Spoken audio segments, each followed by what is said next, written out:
4 healthy habits that may be making your kidneys work harder every day. Most people think kidney damage only comes from obviously bad habits. Too much salt, too much sugar, not drinking enough water, ignoring diabetes, ignoring high blood pressure. And yes, those things matter. But here is where people get fooled.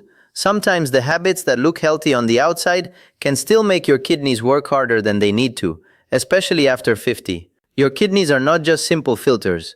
They are living, adjusting organs. Every day they balance fluid, sodium, potassium, acid, blood pressure hormones, waste products, and the byproducts of food and medication. They are constantly asking, what does this body need to keep in balance? And after 50, that balance can become more delicate. Blood vessels may become stiffer. Blood pressure may rise quietly. Blood sugar may run higher. Muscle mass may decline. Medications may increase. And chronic kidney disease can develop slowly with few or no symptoms in the early stages. The CDC notes that early CKD often has no signs or symptoms, and kidney testing is especially important for people at risk. So the goal of this video is not to scare you, it is to help you spot the healthy habits that may need adjustment, not obsession. The first habit is forcing huge amounts of water all day because you were told more water is always better. Water is essential. Dehydration can make the kidneys work harder, increase the risk of kidney stones in some people, and make you feel tired, dizzy, or constipated. So yes, drinking enough water matters. But more is not always better. This is where people get fooled. They hear that water flushes the kidneys, so they start carrying a giant bottle everywhere and forcing themselves to drink even when they are not thirsty. Some people wake up and immediately chug water. Then they keep drinking all day because they believe clear urine means healthy kidneys. But your kidneys are not dirty pipes that need constant flushing. They are smart regulators. Their job is not just to remove waste. Their job is to keep water and electrolytes in the right range. For many healthy adults, drinking steadily through the day is fine. But forcing excessive water can become a problem, especially for people with heart failure, advanced kidney disease, low sodium risk, or certain medications. Too much water can dilute sodium in the blood, and in vulnerable people that can become dangerous. Most people miss this. The healthier goal is not as much water as possible. The healthier goal is appropriate hydration. A better daily habit is simple. Drink enough so your urine is usually pale yellow, not constantly crystal clear. Drink more when you are sweating, exercising, outside in heat, or eating a very salty meal. But do not turn hydration into a punishment. And if your doctor has told you to restrict fluids because of kidney or heart problems, follow that advice rather than copying a wellness trend. Your kidneys like balance more than extremes. The second habit is eating high protein all day, because you were told protein is the key to aging well. Now protein is important after 50. Let's be clear about that. Many older adults do not get enough protein, and low protein intake can contribute to muscle loss, weakness, slower recovery, and poor appetite control. Protecting muscle is one of the smartest things you can do as you age. But this is where it gets interesting. Some people here eat more protein and turn it into protein overload. Protein shake in the morning, chicken at lunch, protein bar in the afternoon, large steak at dinner, collagen powder at night, then maybe another shake after walking. For a healthy person with normal kidney function, a higher protein diet may be acceptable depending on the amount, health status, and goals. But if someone already has reduced kidney function, diabetes, high blood pressure, or undiagnosed CKD, very high protein intake may add more filtration work. Protein creates nitrogen waste products that your kidneys have to process and remove. That does not mean protein is bad. It means dose and context matter. This is especially important after 50 because many people have early kidney changes and do not know it. The CDC lists diabetes and high blood pressure as major CKD risk factors, and the National Kidney Foundation notes that being over 60 is also a risk factor. So the smarter approach is not to fear protein. The smarter approach is to personalize it. If your kidneys are healthy, protein can help protect muscle. But if you have kidney disease, your clinician may recommend a specific protein target.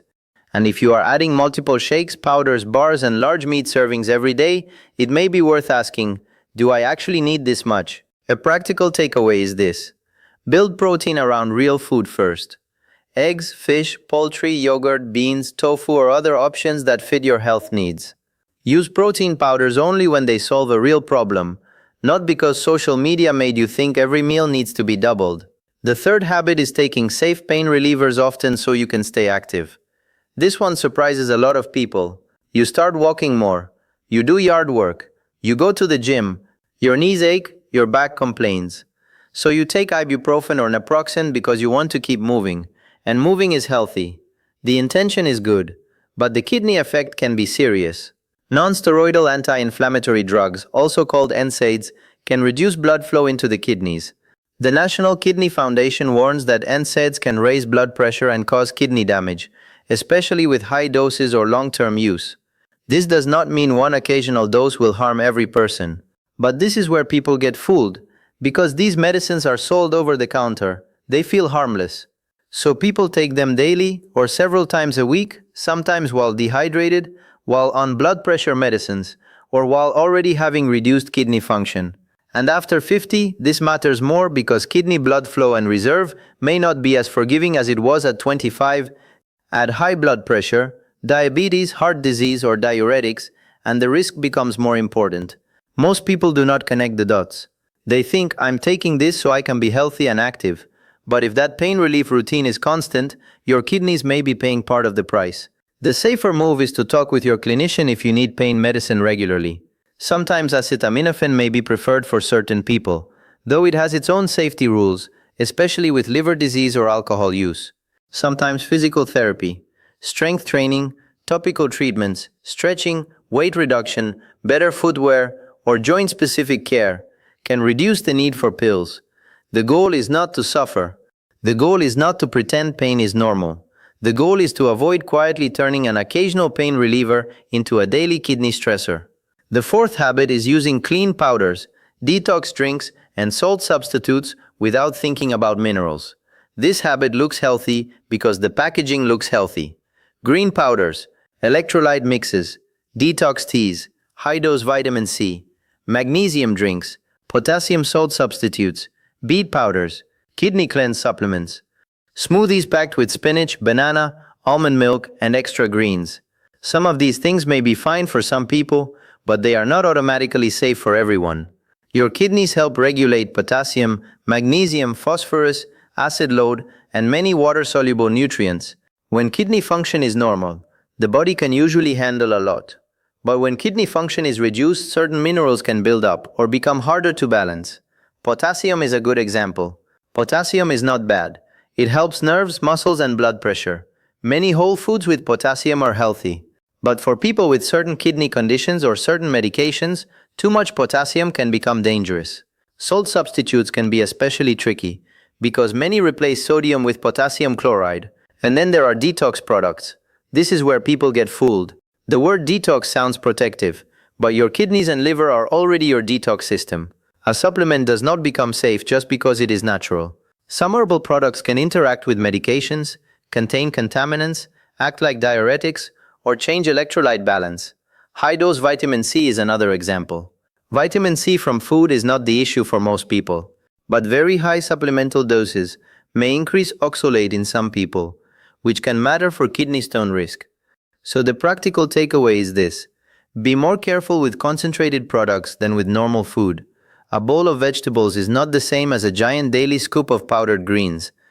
A balanced meal is not the same as several electrolyte packets a day. A pinch of salt substitute is not the same as using it heavily on every meal, especially if you take blood pressure medications or have kidney disease.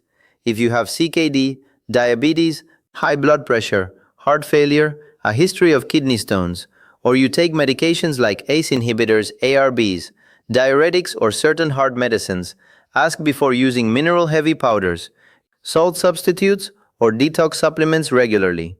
This is not about being scared of every health product.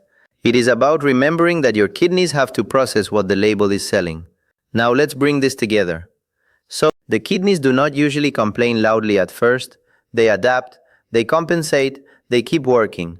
That is why kidney strain can be easy to miss until routine blood or urine testing shows a problem. And that is why the smartest kidney habit after 50 may not be a cleanse, a powder, or a giant water bottle. It may be knowing your numbers. Ask your clinician about kidney screening if you are at risk. The common checks include a blood test called eGFR, which estimates kidney filtration, and a urine test for albumin, which can show early kidney damage. 90DK also emphasizes managing blood pressure and diabetes as key ways to prevent or slow kidney disease. Because here is the truth, your kidneys do not need extreme health trends. They need steady support. They need blood pressure controlled, blood sugar managed, hydration balanced, salt kept reasonable, protein personalized, pain relievers used wisely, supplements treated with respect, and movement that protects the body without requiring daily medication just to survive it. So if you are doing these 4 healthy habits, do not panic, just adjust, do not force water, hydrate wisely, do not overload protein, match it to your body and kidney health, do not rely on frequent NSAIDs, find safer long-term pain strategies, and do not assume every clean powder, detox drink or salt substitute is kidney-friendly, just because it looks natural. After 50, kidney health is not about doing the most. It is about doing the right things consistently. Because sometimes the healthiest habit is not adding one more thing to your routine. Sometimes it is removing the thing that quietly made your kidneys work harder every single day.